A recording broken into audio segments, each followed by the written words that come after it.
What's up guys? So in this video, I'll be going over some SQL concepts that every data analyst should know. Now, for this tutorial, I'll be using the MySQL Workbench, and one of the benefits of MySQL Workbench is that it comes pre-installed with like about 3 databases here. The Sakila, Sys, and World databases. Now, we're going to be working off the World database, and if you want to look into it more, we can like select this drop-down menu here, and we can see that it contains the tables for city, country language, and test. And if you want to see what's inside each of these tables, you can select this drop down and it contains the columns ID here, name, country code, and district and population. Now, if you want to like actually select the database to test our codes, you want to like double click this here, world, and now we selected the database. So now that we selected the database we're going to use, let's start by going over the basic concepts, basic SQL concepts that every data analyst should know. These SQL concepts are the select statement, the from statement, the where clause, and the order by clause. Now, when you start learning SQL, the very first thing you'll learn is the select and from statement. If you ever want to retrieve data from a table, you'd always start out by typing out select, then whatever columns you need, and then from the table that you need. So you can do select here, and if you want to retrieve all the data from the table, you can use the asterisk symbol here, which stands for all. So select all, and then from the table name, which in this case will be city here. Now when we do this, we should be getting the data for all the columns from the city table for ID, name, country code, district, and population. And let's use the semicolon to end the statement as well. And then if you do Control Enter, it should run the code. And it looks like it worked. We get the result set of all the appropriate columns within that table. Now you'll notice that I uppercase the select and from statements. That's because in SQL, it's generally good coding practice to uppercase these keywords and lowercase everything else that is not like a SQL keyword. In this case, select and from are keywords that are built into SQL. So let's say you didn't want to select all the data from the table, but you wanted to select only certain columns from the table. You can do that by referencing the column names directly.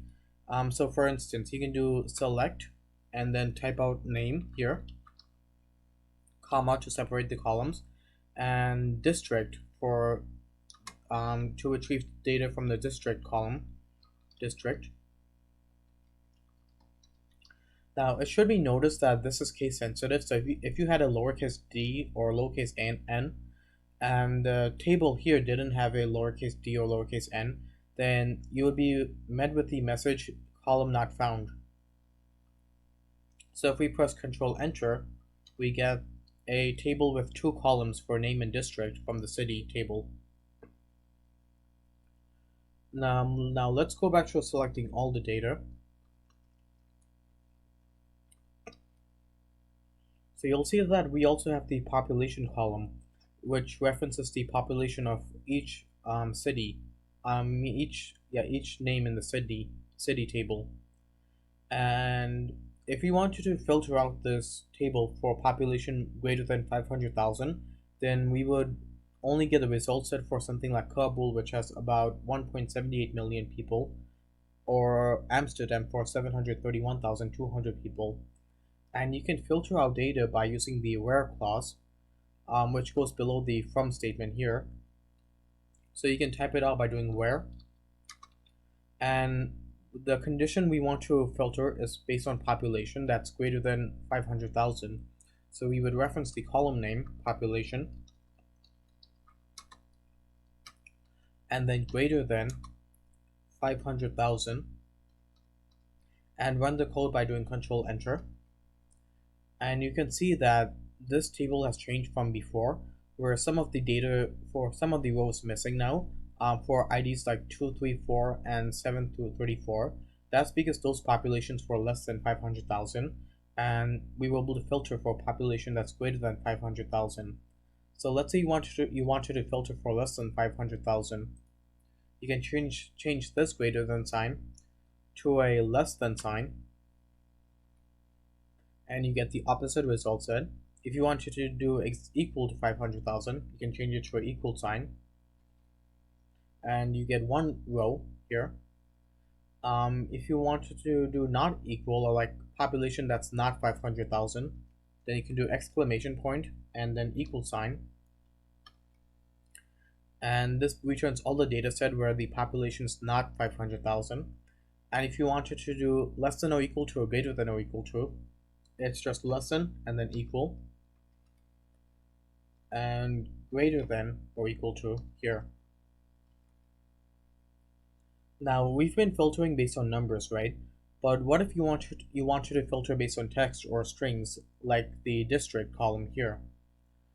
Or if you wanted to filter by country code here.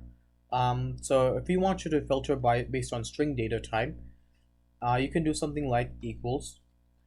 And for strings, you would always enclose them into like a double quotation mark or a single quote, depending on which type of SQL software you're using or SQL database you're using. So if we want to filter by district, then we would change from population to district. So district equal to, let's say, Alger here. And if we enter, we get one result for Alger with country code DCA, district Alger, and population 2,168,000. And if you want to filter by country code, so let's you can do the same thing basically. Let me just remove this to like get the original table back. So if we want to filter by country code, we can do where country code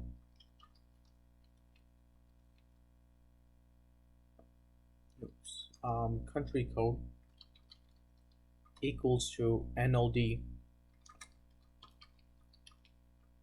and quotation, and we get these rows back since they satisfy the condition here. Now let's go back to the original data set where we only filtered based on population is greater than 500,000. Now you'll see the from this data set, it's not really organized by greatest to lowest or lowest to highest. And if you wanted to sort them by descending or ascending order, you can use the order by clause, which will go into the next line. Now these type of the order by clause is generally towards the bottom of the code after you do the select from, where, or any other SQL statements. So if you do order by, you choose the column name that you want to sort by, so population, and you want to do it from, and if you want to do it from highest to lowest, you do order by population descending or DESC, and enter, and you get the city Mumbai with a population of let's see, well, with like a very large population. I think that's about 1 billion people very first, and then it starts to decrease as you go down the row. If you want to do from lowest to highest, you do an ascending order or ASC, control enter, and you get the very first row as, well, I might pronounce this name wrong, so Jumen at 503,400 people. Now, I hope this video was helpful in demonstrating some SQL concepts that every data analyst should know. And if you did find this video helpful, please like this video and subscribe to the channel and stay in tune for future videos on SQL.